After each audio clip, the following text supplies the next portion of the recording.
Good morning, everybody. Joe Chacho here. Happy Thursday, and a early Happy Father's Day coming up this Sunday for all you dads, grandfathers, and brothers and nephews and cousins who are dads or about to be dads. So, I want to just go over a couple things before we get started. I've had a lot of calls lately on just some little simple things that I think we need to kind of touch on, and then we're going to go over. Show them some higher premiums, make some extra money. Sagicor has increased their time period all the way till December 27th, where you can make an additional 15% commission on anything you write on top of your commission. That's on their No Lapse UL and on their Sage Index Universal Life. You make 15-point bonus. Nice thing about their No Lapse UL is for people that are in good health. They go back a little bit longer than most of our carries, so you guys might in pretty good health.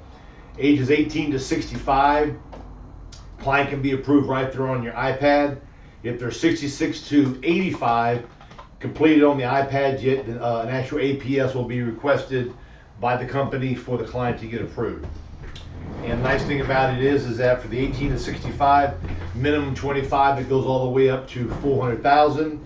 And for the 66 to 85 to get the simple underwriting with just the APS is 25,000 up to 99,999. On the other end of the spectrum, you got the Americo Eagle product that only has a 1-year look back, excuse me, on heart attacks, strokes, TIA, anything regarding the heart, circulatory surgery, a pacemaker put in. They only look back 1 year. So you got Sagicor that has a little bit deeper underwriting, goes back a little further. Americo Eagle, total different program. They're offering an 8-point bonus, and that's good until November 30th. So you make your regular commission, you get 8% commission on top of that when you hit a minimum of 35,000 of submitted and issued business. Sagicor is from application number 1. Americo has come out with 5 different Spanish brochures. So it should have been sent to everybody last week. It's on the back office. So any of you who speak Spanish, want to use Americo Eagle in your Spanish category, get that paper there, print it out, get it going, order the supplies from Americo, and they'll send them to you. Also on the back office, we talked about something when you go to a door and you've got your leads and people do not recall what they saw, or they just don't remember sending the card in. I've got 1, 2, 3, 4, 5, 6, 7, 8, 9, 10, 11, 12, 13, 14, 19 different things that you can talk to them about. Okay? Put this paper on the back of your leads. Okay, it's in the back office. Put it on the back of your lead, so when the person says, I don't recall what this is for, you flip it over and you say, well, these are some of the things that were listed on there. And pick out the ones that you feel will fit that particular person's need. Or if you want, you can even be creative and hand it to them and say, here, this is what the card said on the inside part that you should have kept. And lastly, before we get going, is Jay did a cheat sheet for everybody on what carriers we have that do e-apps with approval, paperless point of sales. So it's on the back end, it's all broke down nice. Who takes credit cards, who takes debit cards. So when you look at it, I reviewed it, it looks pretty good. If you see one on there that's incorrect or one that needs to be added, give us a courtesy call, we'll add it to it. Okay, this is something I've been seeing a lot, this Good RX. And the nice thing about this here is this is the card that they sent for me to use. I got this here because they also sent me 200 cards. So I got 200 cards here. There's 100 here. 200 cards that I can use to give out to clients. So when you're going to a client's house and ask you what is this about, you can very nicely pull out one of these cards here and say, well, you had sent this card in and this is what we give to our clients for just having to hear what we have to say. And here's a little goodie card for you to use. Get 200 of them. They'll even send more to you. You can get it scheduled once a month, once every 2 months. They send you this real nice hard plastic card, kind of like a credit card, okay?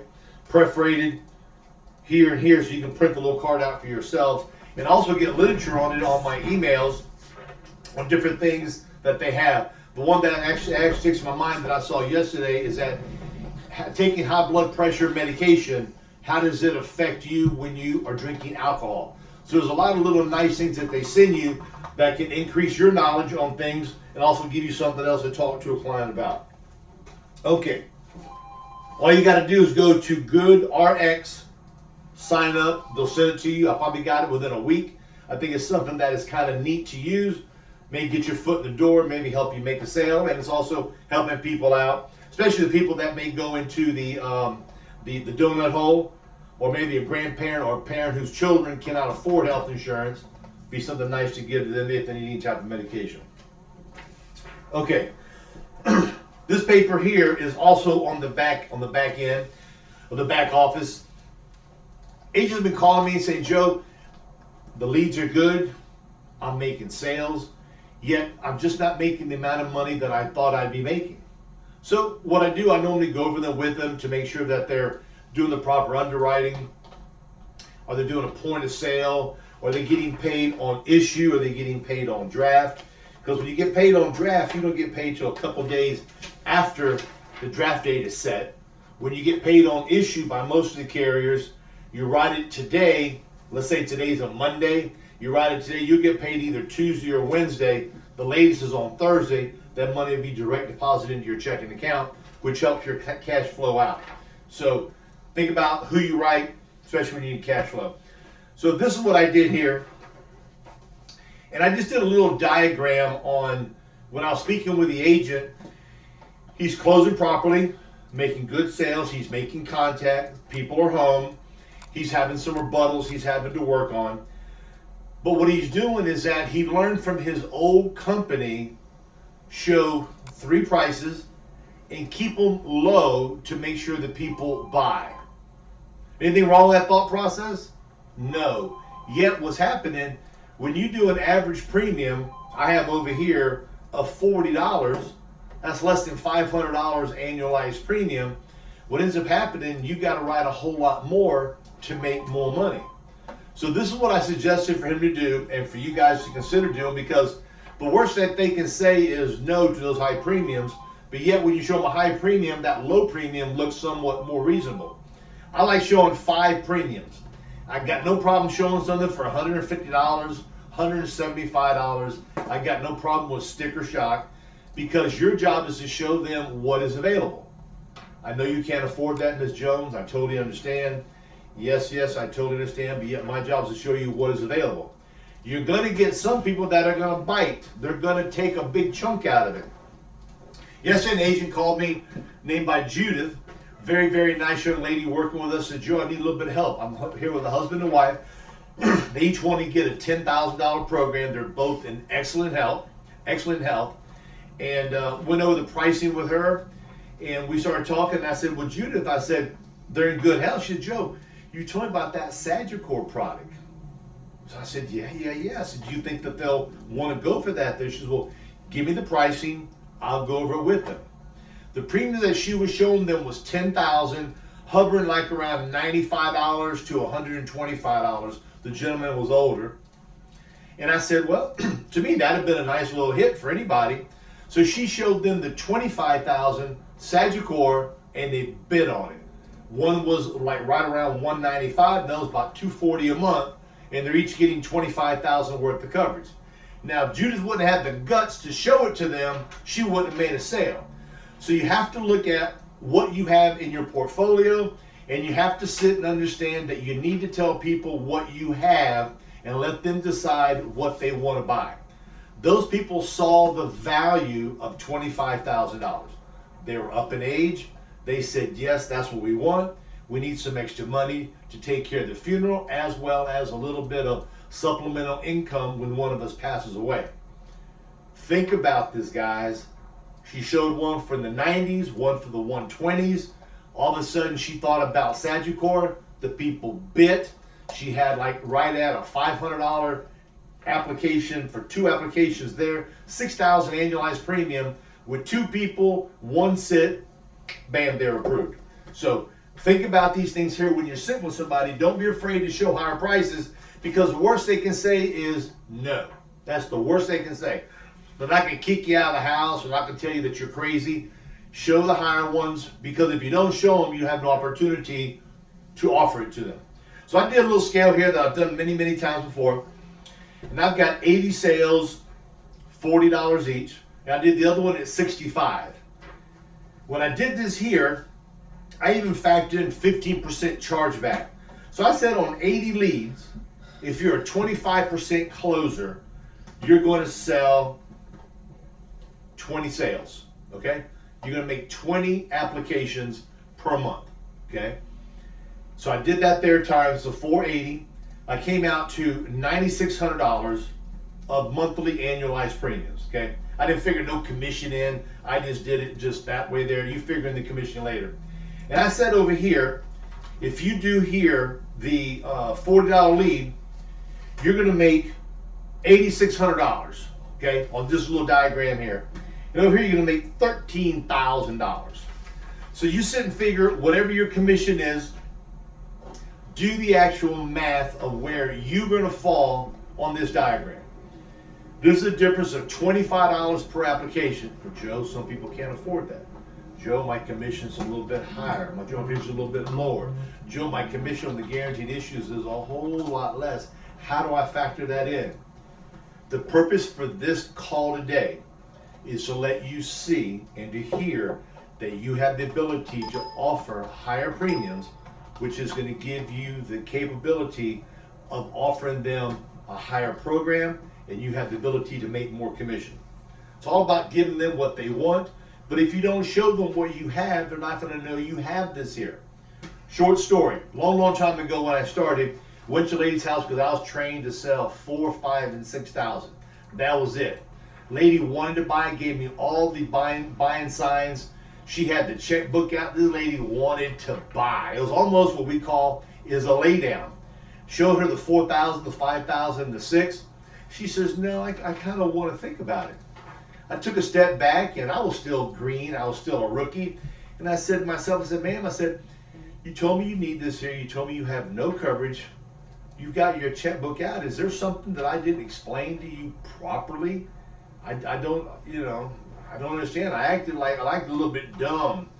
She says, well, I want to think about it because what I wanted was a program for $10,000, and all you're showing me is one for 4, 5, and 6. From that day on, I showed 25, 20s, 15s. I show all different programs. For the mere fact is that what I was trained, what I was taught, how I learned was correct. Yet, but what I was not told is that I cannot judge the book by the cover. Show higher premiums, show higher faces, because if I would not have had the guts to sit and say, what did I do wrong? What didn't I say? And if she wouldn't have been nice to tell me, Joe, I wanted one for 10, I'd have walked away thinking, what did I do wrong? I crossed my T's, I dotted my I's, I did everything I had to do. So what happens, we end up beating ourselves up. Show higher. When you're showing higher, let's say my thought is keep your lowest premium at $50, okay? Keep it at 50, 55, 60, whatever your comfort zone is. When you're leaving the house or you're leaving the conversation, put your book away, put anything down if they don't want to buy. And from there you can start saying, were those premiums a little bit too high? Do you want something a little bit lower? From there, don't cave. When they say I can't afford it, don't automatically sit and come down on your price. Kind of find out why they can't afford it. Is it something you cannot afford, or is it something you do not want to afford? Let's kind of talk about this here. I do this every day. I enjoy helping people out. We know you need something. You do qualify for this program today. Next month, something may happen. You may not qualify for it. Let's get something in place today. Show higher premiums. Don't be scared to show higher premiums. Show it to them. Put it in their face and say, my job is to show you what's available. Our job is to discuss it. And your job is to pick out the one you feel comfortable starting. And the nice thing about it is today's June 13th. I don't need any money today. We don't have to start it till next month on the 3rd or the 2nd, 3rd, 4th Wednesday, whatever category it falls in. So this here diagram I did, just a very, very simple one, 8,100 to 13,000. $5,000 difference, but just showing higher premiums. You figure $5,000 a month. This is a full year commission almost. 12 months, that's $60,000 more you're making by doing everything the exact same way. Yet instead of showing just small face amounts and small premiums, showing ones that are a whole lot higher. Now, Joe, I don't feel comfortable doing that. It's just not my personality. They said they can't afford much. I'm looking at their house and it doesn't really look like they can afford that much. They told me they're not going to buy nothing that costs a lot of money. Okay, let's kind of talk about that. What is your definition of a lot of money? Maybe different than mine, okay? If I'm going to go buy a car, I've got my mindset, I don't want to spend no more than X. But yet, one of you guys may want to go buy a car, and that could be more than what I want to spend, okay? When you go out to have dinner at a restaurant, some people may sit and say, well, I'd rather go to this restaurant here because this is more economical for me. Somebody else says, well, I'm going to go to some big old fancy steakhouse. Please do not judge a house by the way it looks. Listen to what the people are saying, because that's going to help you decide what they're going to qualify for. Yet, try not to listen to when they say they can't afford it. I'm on a budget. I don't think I can spend any money today. Those are what you call are things that are trying to push you away, because in my mind, those people are almost buyers. They're trying to put their guard up to protect themselves because they like buying things. They could be an easy lay down, but by them throwing that, those actual distractions to you, it could be distorting your thought process and making you say, oh, they can't afford much, I better show something low, I've made no sales. Do it the same way every single time. Look at the house. Now, if you go to a house and it's a very, very poor house, get a feeling for it. Be smart. Don't show one for $150, okay? But even if you do, what's the difference? What's the difference? Show something high? Because you think about it, if you show something for $150 and you show the last one for $50, that's a steal. Now, there's some people that can't afford $50 a month. They can't, okay? But what we got to do, we got to look at the majority of people that we visit, and most of them spend more than $50 a month. So if we do the old 80-20 rule, and we're trying to sit and say, okay, 80% of the people will spend 50 or more, 20% will not. We've got to sit and say, okay, even those 20%, I know they may not be able to afford it. What I've got to sit and put in my mind is that they might want to afford it. They may see that it's not quite as expensive as what they thought. Because I'm going to tell you the truth. I've been to a house before, or many houses, and we're talking, and they go to me, Joe, I didn't realize that it was so inexpensive. I thought it was a whole lot more. I thought the process was a whole lot harder to get this year. That's why I've kind of held off on it. So what ends up happening, you have no idea what that person went through with another agent, what the other agent showed them. You got no idea what the other carriers were unless you asked. So the bottom line is, show them. I like showing 5 different programs, okay? Why? Because that's what I like. Your choice is whatever you want to do, okay? Show a couple of them that are high, a couple of them that were in their budget, and then maybe one low one at $50. Now, what I like doing, what I do not like doing is showing one for 5, 10, 15, 20, and 25, because the gaps are too big in between those pricing, okay?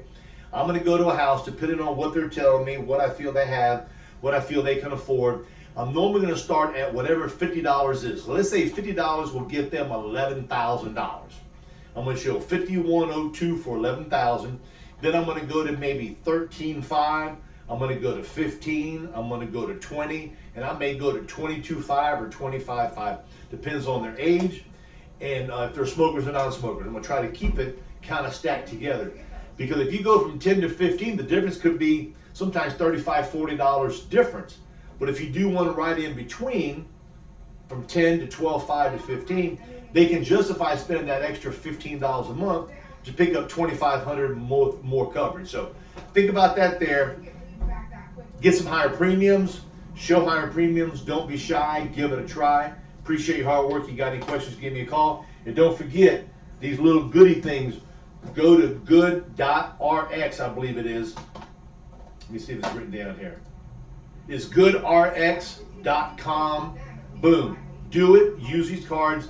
Hopefully it gets you to more doors and make more sales. So with that said, guys, I appreciate your hard work. We'll chit chat soon. Bye-bye. 6 people. Who was on the call?